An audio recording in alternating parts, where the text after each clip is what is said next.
Our relationships with China have spanned more than 20 years now, and fundamentally we see the relationship with China maintaining very strong levels into the future.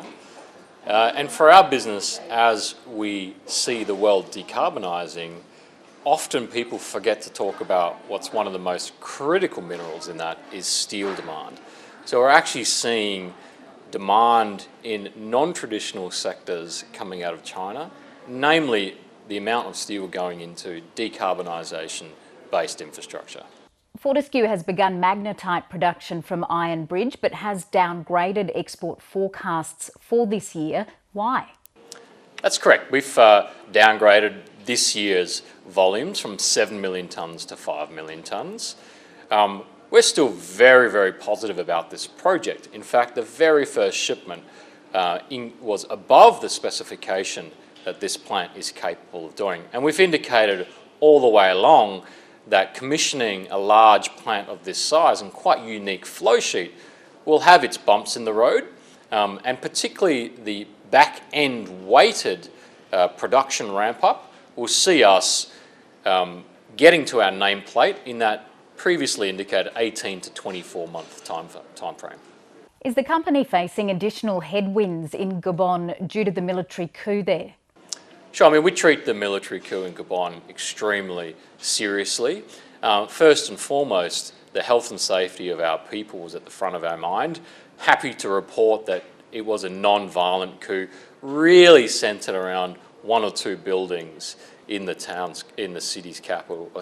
country's capital of Libreville. The newly formed government continues to be very supportive of our project in Gabon, and we're happy to report that in the next couple of months we'll actually be sending off our very first shipment out of Gabon.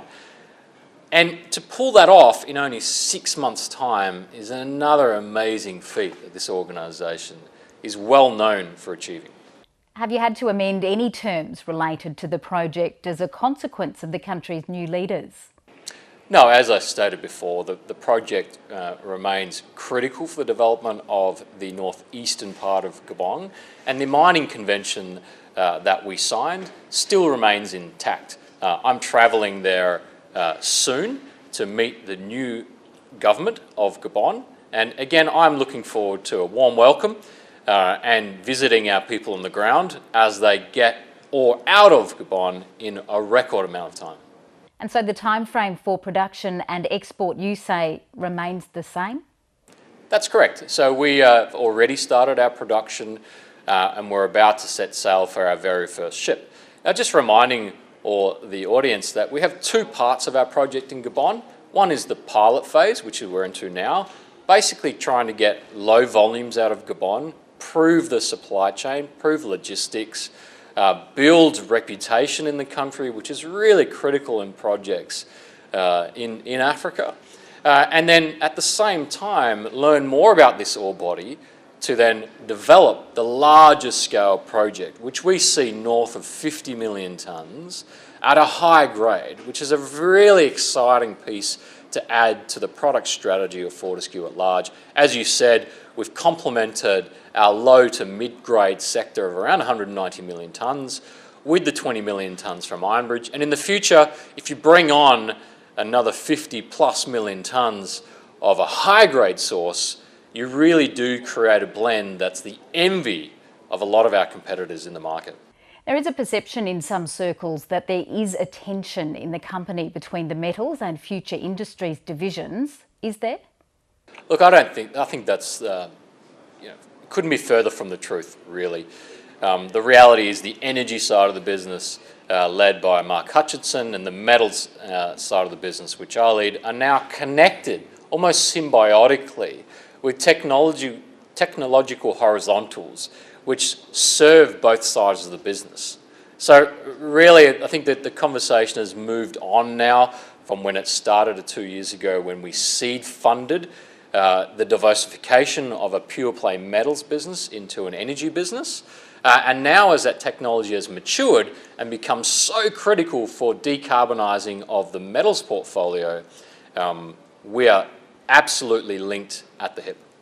Is Andrew Forrest's focus now on future industries rather than metals? So Andrew's focus is absolutely on the focus of the entire Fortescue business. We don't really differentiate ourselves. We're one Fortescue. We have a very, very ambitious target to become real zero for the mining side of the business by 2030. And I can assure you Andrew is just as passionate about the metals business as he is in any of the other interests that he has. There has been a lot of instability, both at the board and management level. You've been in the top job for 2 months. How has that turmoil affected business? Well, I think as evidenced by our results, we really haven't missed a beat whatsoever. And let me add a bit more colour on some of that instability. For the metal side of the business, I'm into my 3rd year. A lot of the folks that have been on the metals business have been there for many years, actually a lot from day one.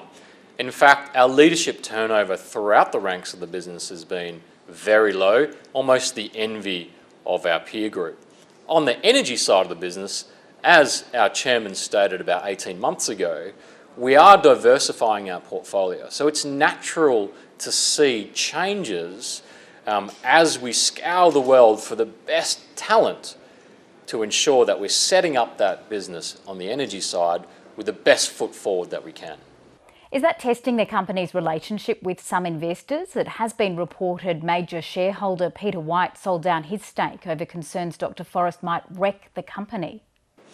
Look, we've seen the counter actually. Our shareholder base has almost tripled over the last 2 or 3 years, particularly the international investor crowd. I've recently returned from New York and London meeting investors and banks, and they are extremely positive and supportive of the diversification of Fortescue's portfolio because they see the market size of the green energy sector to eclipse what the resource sector has had in the past. Are investors asking you why Andrew Forrest has begun lecturing climate scientists on lethal humidity of late? Our investor community has asked questions about the lethal humidity conversation, and it's a marker around what is clear science that the world is increasing in temperature. And it's a call to action for all of us heavy polluters to ensure that we're rising to the challenge for the generations that are actually going to follow us. It's not our generation, it's our children's generation that need us to act more urgently. So you say investors have been interested in that conversation. How do you believe it is being received by shareholders? As I said in the past, this is another clear marker of evidence of climate change happening much sooner than we thought. So naturally investors are curious and interested in the fact that we as an organisation are one of few now taking a more aggressive step forward, not winding back our targets like you're seeing some competitors do. And what I'm here at Ironmark to show is that this future of decarbonisation is possible, and I urge us all to work together to make sure that the next generation benefits from the work we can do right here. Dino Otranto, appreciate your time. Thank you. Thank you so much.